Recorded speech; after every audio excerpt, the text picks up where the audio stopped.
I just wandered into the Now or Never Museum. We're here in Nashville. We've only been here in Nashville about half an hour. I run into a brother in the Lord, Lloyd, and he's got some wonderful stories to tell. Lloyd Gibson, like the guitar. Lloyd Gibson, like the guitar. Okay. Yeah. Tell us about some of your wonderful exhibits here, Lloyd. Well, we just met, and it was shown around. We're sort of a multi-purpose room. We're a museum of music icons, and we have a live performance stage, and we have vintage T-shirts and things. But we were talking about one of the things we have on display here. That picture there was Colonel Tom Parker's home that was in Madison, Tennessee, just 5 or 6 miles north of Nashville. And this little building here, that was the original Elvis Presley fan club building that was in the backyard of Colonel Tom's home. Well, some years ago, my friends Brian and Sally Oxley, who own Oxvision Media, they're a wonderful Christian couple that are filmmakers, and their story is amazing. They found out a developer had purchased the properties and was going to destroy it and build a car wash. So they bought everything on the surface of the property, and they had 90 days to move it. So they disassembled everything. And for example, this picture of Elvis here, Elvis had his own bedroom and bathroom there. And this picture of Elvis drying off in front of the mirror in his bathroom, that's that medicine cabinet right there. Wow. And then this very famous picture of Elvis and Colonel Tom in front of that paneled wall. This is this very same wall right here. We brought the wall in here. And then up front, come on over here. That big set of white kitchen cabinets up there. This is fascinating. Those came out of Colonel Tom's home. He and Elvis used that kitchen for the years that they were there. And I kid people and say, well, Elvis probably made those famous peanut butter banana sandwiches on that counter. Yeah. And then over here, we have an artist that makes these collages. He's a very well-known local artist, and Elvis's hair is made out of the phone wires. That's the phone system that was in the fan club building. That would have probably been the very wires they got the phone calls from the Ed Sullivan Theater back in the day. Yeah. We have. And then, let's see, we've just got all kinds of things here. I was sharing with your dad, Brian and Sally are filmmakers, and this is a picture of them and Priscilla Presley. It was taken about a couple of weeks ago here in Nashville. They got to meet with Priscilla and share with her the fact that they've just completed a film. It's called In the Shadow of the King, and it's about Elvis's faith in God. Wow. And there's been some deal going on right now in the works with Angel Studios. It looks really good, so we're really excited about that. They said Priscilla just turned 80 years old. They said she was about the sweetest person you could want to meet. What are they giving her? They were giving her some gifts. What they did with the remains of the fan club building in Colonel Tom's house, they've made gift items out of some of the artifacts. You know, like this is a concrete shingle that came off the Elvis Presley fan club building. So we have an artist that makes a variety of these art pieces. And then we even got...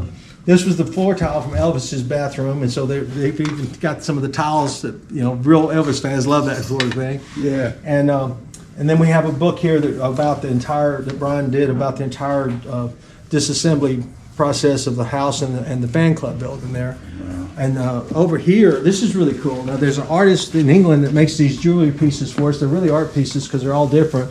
But that's the phone wire that's made from the actual phones that they talked over.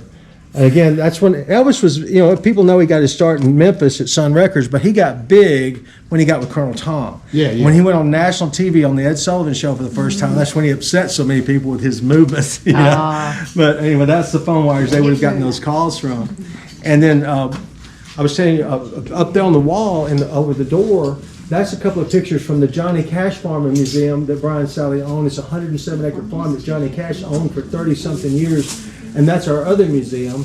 And that's that car there, that's from that silly song called One Piece at a Time. It's a very famous song about the guy that steals the car parts in the lunchbox. Yeah. Because he can't afford one. And then that was Johnny's big farmhouse there. And it's got a big 2-story house, and that's the museum. And it's really like Johnny Cash's Graceland. There is a Cash museum downtown Nashville. It's quite nice, but that's where you want to go if you're a real Cash fan, because that's an amazing piece of property out there. And Jade, we also heard about this gentleman. I'd love to interview. He was a missionary in Japan for many years. Well, this gentleman here is Dale Oxley. That's my friend Brian Oxley's father.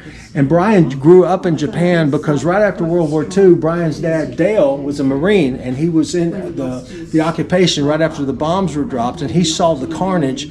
He told his wife, Brian's mama, that I came the first time with my gun. I'm coming back with my Bible. So he came back, got into the ministry, and took my friend Brian when he was a little baby boy, and his sister and his wife, and they went back to Japan. And for 50 years, Dale and Brian's mother started Christian churches over there, based out of Kumamoto, Japan. Here's a picture of Dale Oxley actually baptizing a man who had formerly been his enemy in World War II. Wow. Praise God. And here's another thing we like to point out. This is a draft letter from the Chicago Bears. Dale Oxley literally turned his back on a football career. They wanted to sign him because God called him to go to Japan. And then Brian was raised up over there, and Sally, Brian's wife, ironically, was raised in Hong Kong, China. Her parents were Christian missionaries over there, and they met at Wheaton College in Chicago, and that's where they fell in love, and the rest is just kind of in history. But I mean, their story is amazing, and I gave your dad a book. Where's that book I gave? Let's do it there. You've got the book. I'll put it down somewhere. Here it is. Oh yeah. This is the book that tells Brian's a lot of story growing up and stuff. It's called One Rock at a Time, and I gave your dad a copy of that. This book is an incredible. I keep telling Brian we need to make a movie about your life because it's so great. But he's humble, but he's a filmmaker. He and Sally, they've made some marvelous films. I was telling your dad about one specifically called Many Beautiful Things, about the life of Lilias Trotter, who was also a Christian missionary in the early 1900s from England. Michelle Dockery from Downton Abbey is the narrator on that film. It's won awards, and I mean, their story is just, it's just amazing if you have time to learn all about it. But yeah. I want you guys to have a chance to meet them at some point. I know they would love to have you as guests at the Johnny Cash Farm out there. They'll let you sleep in the master bedroom. You have your own private bath. Wow. But it's a wonderful place to visit. I wish you guys had time to run out there. I know. And I'm gonna get in touch with Brian in a little bit and see. Yes. If they may be in town tomorrow. I don't know. Do we know where we're staying? The hotel we're staying in? Yeah. Must be close by. So this is all a part of the group here. G'day. This is Andrew. my new Lloyd. my new brother in the Lord. Hey, Oh, mate. great. Nice Good to see you. Praise the Lord. I was telling your dad too. I got to hang out with Tommy Emmanuel over here on this couch yeah. a few days ago. He was He was upstairs. just- He was upstairs doing a radio promo because he was just in concert at the Ryman Auditorium and just packed it out. But he told me he would come back by, and after he got through upstairs, and he did, he came back by. I locked the door. I just made coffee. We sat and had a cup of coffee for 30 or 40 minutes and just talked and talked. He was such a great guy. He's gifted. Yeah, I've watched him for years, and we have a couple of mutual friends, and so that was really cool to be able to have a private audience with him. I wish he'd just dropped by sometime today. That would be nice. Are we going to meet any musicians? Did anything come of that contact? No, we were. I can tell you that we were hoping to catch up with David Smallbone. His sons are for King and Country. They grew up in Sydney in the very early days. Tried Rebecca St James. She's away somewhere else. Jordan Grace probably would know him, son of Steve Grace. So no, there's no one. But we'd be Well, happy wait a to meet minute, wait. Tommy Emmanuel, Wait, you forgot. You were with Lloyd Gibson. Lloyd Gibson. You haven't heard me sing. No. Sit down. Let me sing you a song. Great. Well, let's go, Lloyd. Ladies and gentlemen, on Vision Christian Radio, Lloyd Gibson. Go, Lloyd. Good. We've got the Holy Bible here. How good is that? We'll record you, Lloyd. Oh my goodness, I know. It's good to be on Vision Christian Radio. 700 stations, don't you? Well, it needs to be a Christian song, I guess. Well, I'll tell you what, I've just learned this one. I may have to read the words here, but it's a cool song. A lot of people have recorded this, and I haven't played it in a while, but it's got a good Christian message. Kind of do my own thing with it. There ain't no grave that's gonna hold my body down. When I hear that trumpet sound, I'm gonna rise up out of the ground, 'cause there ain't no grave that's gonna hold my body down.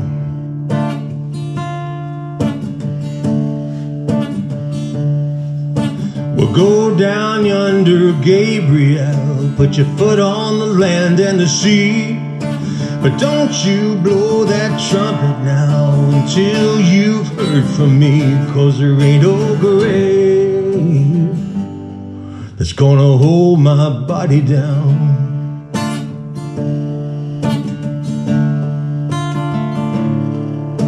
Well, meet me, Jesus, meet me in the middle of the air.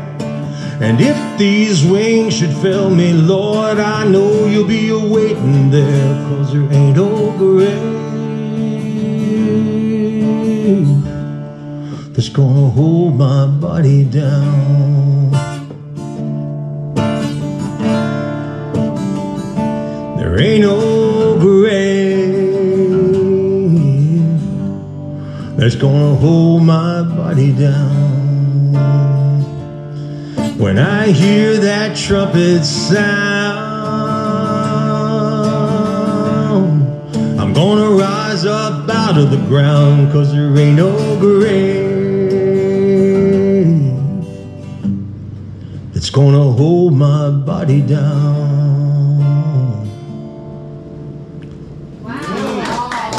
Thank you. Love that song. Lloyd J. Gibson on Vision Christian Radio. Lloyd, And thank you, buddy. playing to an audience of 4, and we loved it, Lloyd. Thank you. Private concert, mate. Thank you so much. Wrap your arms around my soul, build me a new home. Knock down these doors and all these walls, anything between us that keeps me lost. I'm on my knees, oh Lord, and I'm praying for your light to shine on me. Lord, tear the top off this old house, retry and pull me out. Wrap your arms around my soul, build me a new home. Knock down these doors and all these walls, anything between us that keeps me lost. I'm on my knees, oh Lord, and I'm praying for your light to shine on me.